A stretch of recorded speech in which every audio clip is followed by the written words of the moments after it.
నిజానంగా మాట్లాడారు. మరి కొంతమంది ఏదో అసభ్యకరంగా మాట్లాడన్నారు ఎమ్మెల్యే గారు. జయరామ్కు ఆ యొక్క భీమిరెడ్డి కుటుంబానికి ఉన్నటువంటి సంబంధం మీ తెలుగుదేశం పార్టీ నాయకులు ఎవరికైనా ఒక్కరికైనా తెలుసా? ఆయన చిన్నతనం నుండి ఆ యొక్క కుటుంబంలో ధని అని ఒక కుటుంబ సభ్యుడిగా ఉన్నటువంటి వ్యక్తిని జయరామ్ అనేది సంబోధించేది పెద్ద తప్పు కాదు. వాళ్ళకున్నటువంటి సన్నిహితం మీరేదో మెప్పు కోసం ఒక చెడ్డీ గ్యాంగ్గా నిన్న తయారీ ఒక చీకటి గదిలో కూర్చొని ఏదో ఒక్కోడు ఒక విధంగా మాట్లాడతారు. అది మంచిది కాదు. ఈరోజు మా పార్టీ నుండి సంపాదించుకొని పోయి ఇవాళ ఆడ పక్కలో కూర్చొని మాట్లాడతాడు ఒక వ్యక్తి, వైఎస్ఆర్ పార్టీ నాయకులు కబద్దారని. తప్పు. నువ్వు కూడా వైఎస్ఆర్ పార్టీలోనే ఉన్నావు. నువ్వు ఇంకా రాజీనామా చేయలే, సభ్యత్వంలో కూడా చేయలేదు. ఇప్పుడు కూడా వైఎస్ఆర్ పార్టీ సభ్యత్వం ఉండి ఈరోజు ఒక తెలుగుదేశం పార్టీ నాయకులు చెడ్డీ గ్యాంగ్తో కూర్చొని మాట్లాడుతున్నాం. తప్పు. సో మేమంతా ఒకటే అంటున్నాం ఇవాళ కూడా తెలుగుదేశం పార్టీ నాయకులకి, ఇప్పటికైనా మీరు మానుకోండి. మేము నిజాలు మీ ఎమ్మెల్యే గారు మాట్లాడిన దానికి మేము మాట్లాడాము తప్ప మా ఎమ్మెల్యే గారు ఏదో విధంగా మాట్లాడలేదు. కానీ ఒక్కసారి గమనించండి.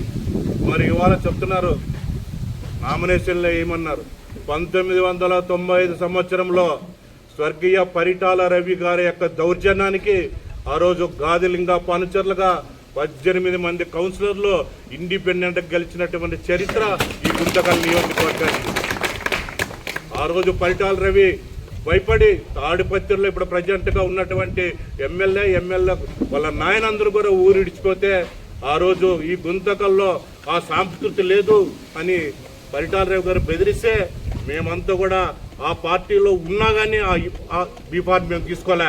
ఆ రోజు ఇండిపెండెంట్గా మరి ఏపీ చరిత్రలో 18 మంది ఇండిపెండెంట్ చరిత్రలో మరి గెలిచిన మహారాజు ఫ్లయింగ్ మాబు గారు ఉన్నారు, నేనున్నాను, రాజశేఖర్ ఉన్నారు, తర్వాత చామండి గారు ఉన్నారు, ఎన్ఈ మూర్తి గారు ఉన్నారు. మరి అదేవిధంగా చాలామంది పెద్దలు కూడా ఉన్నారు.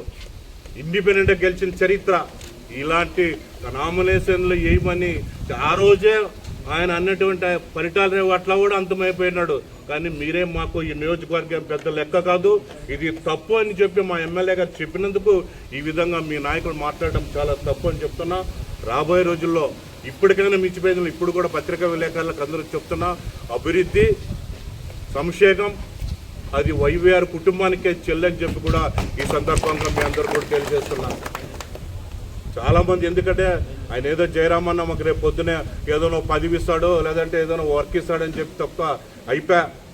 రేపు రాబోయే రోజుల్లో స్థానిక సంస్థ ఎన్నికల్లో ఖచ్చితంగా ఈ జగన్ గారి నాయకత్వాన వైఎస్ఆర్ పార్టీ జెండా ఈ గుంతకల్ నియోజకవర్గంలో ఈ మున్సిపాలిటీలో ఎగురవేస్తుందని చెప్పి కూడా ఈ సభాముఖంగా మీ అందరికీ తెలియజేస్తున్నారు.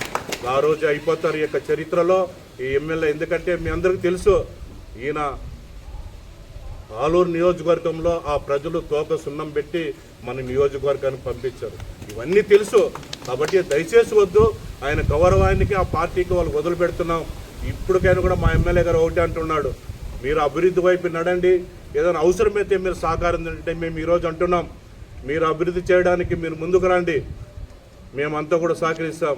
అభివృద్ధి విషయంలో మీ చేత కాదు, తెలుగుదేశం పార్టీ చేత కాదు, అది కేవలం అభివృద్ధి చెందాలంటే జగన్మోహన్ రెడ్డి గారి నాయకత్వం అని చెప్పి ఈ సందర్భాన్ని తెలియజేస్తున్నా. కాబట్టి మా వాళ్ళందరూ కూడా ప్రతి ఒక్కరు కూడా మాట్లాడారు. ఒక అవినీతి గురించి అన్నారు మా వెంకటరామరెడ్డి. మీరు మా వైవీఆర్ కుటుంబం కానీ మా పార్టీ వాళ్ళు కానీ ఎవరైనా కానీ మరి ఆ యొక్క దోర్ముక్కుల రోడ్లో మా జాయిగిరి అంటున్నారు. మీ